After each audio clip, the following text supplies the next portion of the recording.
Malaysia merupakan sebuah negara yang amat mementingkan pendidikan dalam kalangan rakyatnya. Hal ini kerana generasi muda adalah penyambung generasi pada masa hadapan. Seperti yang terkandung dalam falsafah pendidikan kebangsaan itu sendiri yang amat menekankan sistem pendidikan yang sempurna terhadap pelajar-pelajar masa kini. Namun begitu, dalam era pandemik COVID-19 yang kian melanda negara kita, memerlukan para pelajar dan warga pendidik untuk melakukan pengajaran dan pembelajaran PNP secara dalam talian. Keadaan ini memaksa para pelajar dan juga warga pendidik untuk menghadap peranti-peranti yang digunakan dalam tempoh masa yang panjang. Oleh yang demikian, perkara ini akan beri impak kepada mereka dalam jangka masa yang panjang maupun dalam jangka masa yang pendek. Seterusnya, mari kita lihat kesan pembelajaran dan pengajaran dalam talian kepada para pelajar.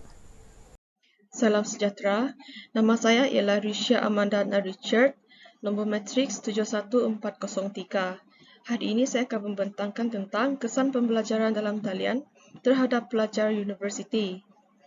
Musibah yang melanda negara kita sedikit sebanyak memberi impak terhadap penggunaan sistem pembelajaran dalam talian dalam kalangan setiap pelajar, terutamanya pelajar universiti.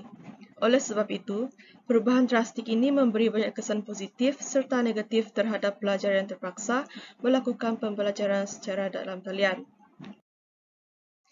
Kesan yang pertama adalah pelajar mempunyai masalah dalam menguruskan masa di rumah.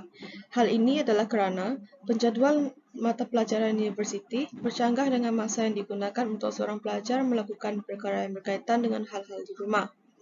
Seperti yang kita sedia maklum, masa untuk penjadualan untuk setiap kelas universiti adalah sangat lama dan padat, iaitu mengambil masa selama 2 jam untuk satu kursus dalam satu hari. Sekiranya seorang pelajar tersebut menghadiri 3 kelas dalam masa satu hari, mereka akan menghabiskan masa selama 6 jam untuk sesi kuliah. Disebabkan jadual kuliah yang padat ini, pelajar tersebut akan mengalami kesukaran untuk melakukan aktiviti yang lain, seperti membantu mengendalikan perihal di rumah, seperti memasak, menjaga adik-adik yang masih kecil, membantu menguruskan ibu bapa atau ahli keluarga yang uzur dan selebihnya.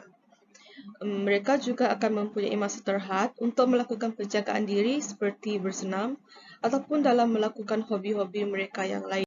Seterusnya, kesan daripada pembelajaran online terhadap pelajar universiti ialah timbulnya penyalahgunaan internet dalam kalangan pelajar. Ini kerana maklumat internet yang mudah dicapai dan tidak terbatas menyebabkan seseorang individu atau pelajar mudah mengakses apa-apa laman sesawang tanpa mengetahui isi kandungan laman tersebut.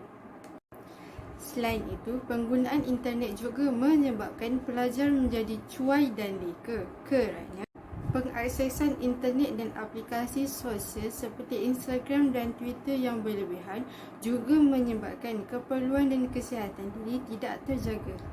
Tambahan pula, terdapat juga pelajar yang menggunakan internet ketika pembelajaran sedang berlangsung dan ia menjadikan pelajar tersebut ketinggalan dan tidak fokus. Pembelajaran atas talian bukan sahaja memberikan kesan negatif, malah ia membawa kesan positif, iaitu membantu dalam menjimatkan kos. Kos perbelanjaan yang dapat dikurangkan adalah kos percetakan, kos penginapan dan kos pengangkutan. Pembelajaran atas talian dilakukan melalui aplikasi komunikasi seperti Zoom, Webex, Google Meet dan lain-lain.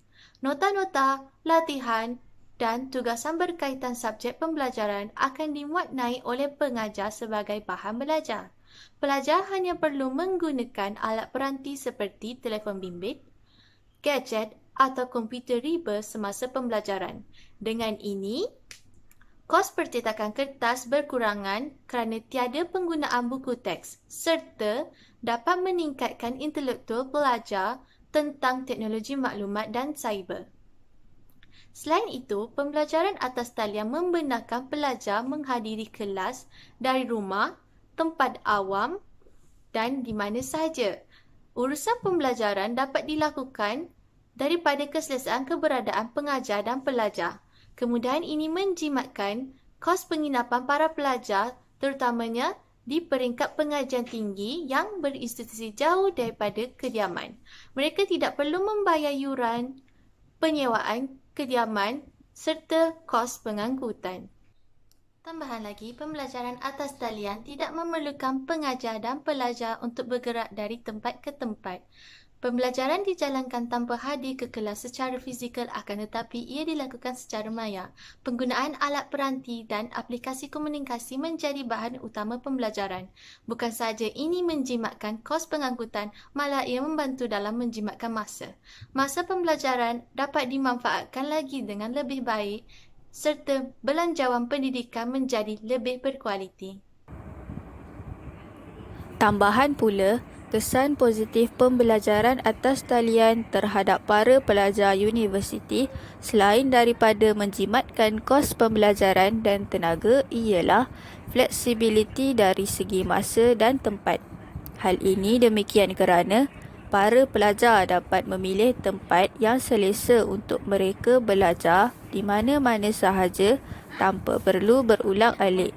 Bahkan, pelajar juga dapat merujuk bahan-bahan rujukan kursus secara dalam talian selama 24 jam pada bila-bila masa sahaja.